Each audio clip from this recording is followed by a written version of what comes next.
Think of a daydream that you have. There are 3 steps to turning that daydream into an everyday reality. 3 steps. Daydream, do, detach. Step 1, daydream. Me, I'm 30 years of age. I've lived in over 25 different homes. I've attended several different schools. I had an alcoholic father. I was raised by my single deaf mother. I was homeless at 14. I also learned how to speak through watching Sesame Street and professional wrestling. And some of the first things that I can ever remember are professional wrestling. And one of my favorite wrestlers of all time, his name is the Macho Man Randy Savage. And the Macho Man had a signature move where he would stand on the top ropes and look down at his opponent, leap high into the air and come crashing down with the tip of his elbow right into the chest. And then he would cover his opponent. 1, 2, 3, and the crowd would go wild. Let's try that again. He would cover him. 1, 2, 3, and the crowd would go wild. Helps with the story. And speaking of stories, my mom shared a story with me from when I was the age of 1. She said she saw me climb onto a kitchen table of ours, look down at a teddy bear, jump off, I landed on the teddy bear, and I started crying. I broke my arm. A year later, after the cast was removed, my mom said she saw me climb onto that same exact kitchen table, look down at that same exact teddy bear, and do the same exact thing. I jumped off, landed, started crying. I broke my arm for a second time. Except this time when my mom took me to the doctor to get the cast removed, the doctor, when he was cutting through with the saw, he cut a little bit too deep, and he cut my arm. But he didn't only leave a physical scar, he left a mental scar as well, because from that point, I had this fear of doing this elbow drop because I thought I'd get hurt and then I'd get my arm sliced open. 10 years later, I'm 12 years old, and I'm in the basement of a duplex home in Saskatoon, Saskatchewan. I'm wrestling my teddy bear like I usually do. I pick him up and I slam him to the ground. Boom! I look over to my right and there's a bar table there. I look down to the teddy bear. I look to the bar table. I look to the teddy bear. I look to the bar table. I run over and hop on. I look down at my teddy bear again, but this time I'm too tall and my head's slanted because I'm on the roof. I jump through the air. I land on top of the teddy bear. I look. I didn't break my arm this time. So I cover the teddy bear. 1, 2, 3, crowd goes wild. And I grabbed a championship belt that I had made out of cardboard and aluminum foil, and I got onto one knee and held that championship in my hands. And for that moment, I was a little native boy in Saskatoon, Saskatchewan, in a basement of a duplex home holding a fake championship belt made of cardboard and aluminum foil, except in my head, I was in the middle of a wrestling ring, and I had just won a championship. Step 2. Do. Take action. But not just any action. Like, I could just stand here and hop on one foot or slap my elbows or I don't know, do some random stuff, but that's just action. It's not inspired action. Do that consistently, persistently. Be consistently persistent and persistently consistent with your inspired action. And you'll find that when you do step 1, all of a sudden coincidences will start to occur. And it's in those coincidental moments when you need to take the inspired action.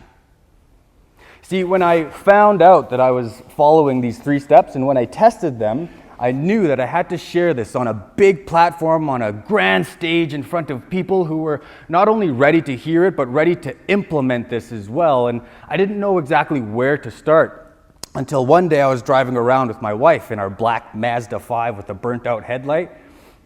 We pull up to a traffic light, and it's red, and I'm sitting there staring at this traffic light. And for some reason, the words repeat in my head, red circle. I'm like, huh? Yeah, the traffic light's red and it's a circle, yeah, but red circle? Red circle?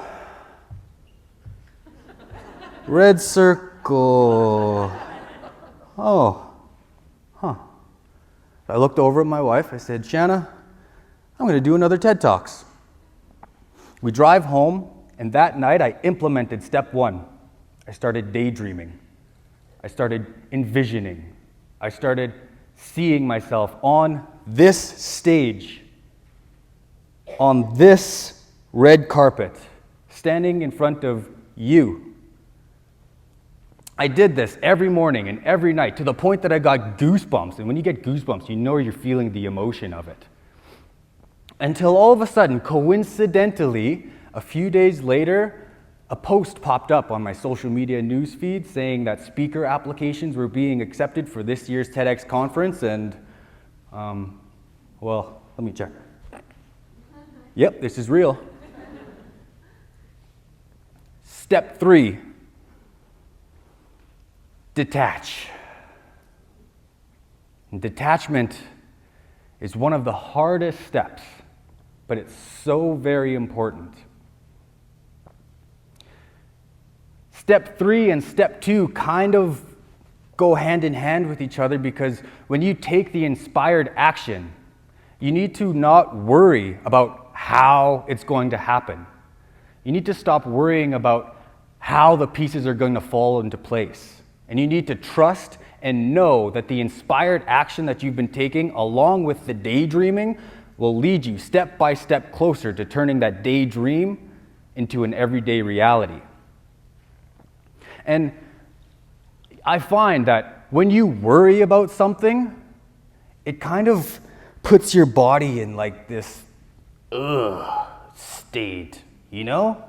It's like not fun to be in this worried state. It's just a negative energy, right? And so when you're worrying about stuff, how's this gonna happen? When's it gonna happen? What have I gotta do? You're kind of living in a nightmare, and you need to get back to the daydream. I went out dancing one night, and it was for a friend's birthday on May 13th, 2012. And on the dance floor, I saw this beautiful girl. So I went up and I started boogieing with her, and we're dancing and we're having fun. And in my head, I had this thought, wow, she's so gorgeous. I want to hang out with her more after this. But we just kept dancing until my friends come over and they say, Andy, we gotta go. The taxi's here, we gotta go. So I walk over. I'm still thinking in my head of how gorgeous she was and how much I want to hang out with her. Until I get this inspired thought, I should ask her for her phone number. So I mustered up all the courage that I had, and I went up to her and I asked her for her phone number, and for some reason she gave it to me. So I put it in, I get into the taxi cab, and I text it right away. I say, hey, I had so much fun dancing with you. There's no response. I'm like, maybe she's just hanging out, dancing, it's all good. Wait a couple minutes and I text it again. Hey, I hope to see you again sometime soon. No response. Like, she's playing hard to get, I know it. So I text one last time, and I'm gonna end it there. I'm just gonna text one last time and that's it. So I do text one last time, hey, maybe we can talk tomorrow or something like that. And all of a sudden the phone starts ringing from that number. I pick it up, it was some dude. Hey, you got the wrong number. I gotta work in the morning. Leave me alone. I'm like, sorry, man. Hang up the phone. But I still had this thought of how beautiful this girl was and how much I wanted to hang out with her. So I had the inspired thought of taking the phone number that I was given, changing the last digit to the next one, and texting that one. So I took action, and I did. Texted that number, hey, it's so much fun dancing with you. Wrong number. So I had the thought that I want to hang out with her. I took that phone number, I changed the digit to the next one, texted that, wrong number. Took the phone number, changed the digit to the next one, texted that one, wrong number. Took the phone number. I kept doing that for the entire night until I fell asleep. And I woke up with my cell phone in my hands and I was looking, all these messages, wrong number, don't text me, she's playing you. I'm like, no. No, she's not. I know she's not. I see it. I see me hanging out with her. I just want to hang out with her. So I keep going. I keep taking that phone number and changing the digit to the next one until I start getting this feeling of like, what am I doing wrong? Like I'm trying my best here. I'm trying to text so many, but nothing's working. Nothing's happening. I'm trying my best, but nothing's happening. Raise your hands if you guys know what I'm talking about, if you felt that way. Yeah. Now here's the key to changing that. Detachment. Because at one point in my head, I was over it. I said to myself, you know what? I'm going to text one last number and that's it. But notice my energy. I didn't say, I'm going to text one last number and that's it. Nope. I said, I'm going to text one last number and that is it. I put the phone down. I walked away. When I came back, picked it up, and sure enough, I got it. Fast forward 7 years till today, and we've been married for 4 of them. And we have a handsome 3-year-old son named Owen.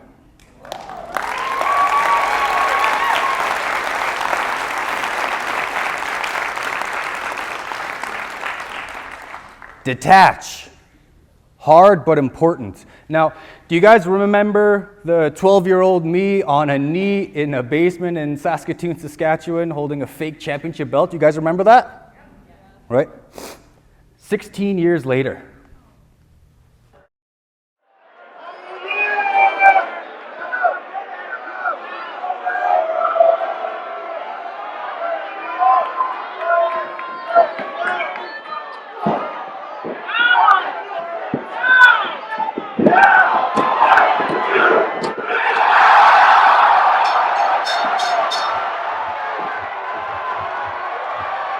Ladies and gentlemen, the winner and the new Canadian champion, Andy the Dreadful.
So how in the heck does a little native boy from Saskatoon, Saskatchewan, who had dreams of becoming a professional wrestler, who lived in 25 homes, 7 different schools, alcoholic father, single deaf mother, homeless at 14, overcome all of that and become a 2-time TEDx speaker and the only First Nations person in history to hold the Canadian Heavyweight Championship for over 440 plus days?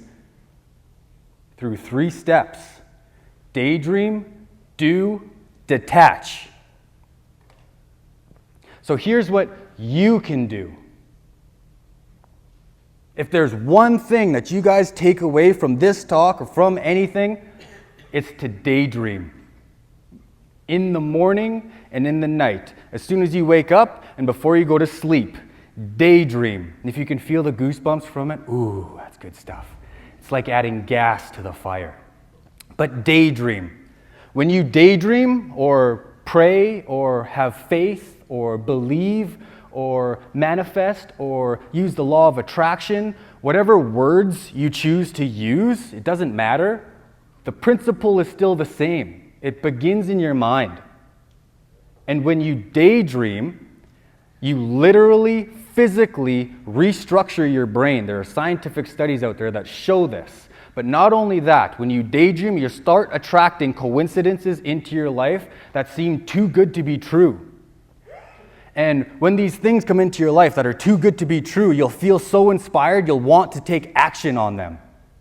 And when these things keep coming in and you keep taking action on them, you won't have any time to worry about anything. Step 2 and step 3 are already covered. Step 1, daydream. Now, I used to say you never know where you'll land if you choose to fly, but that was before I found the 3 steps. Now, I like to say, see where you're flying, jump to the sky and let the wind take you higher.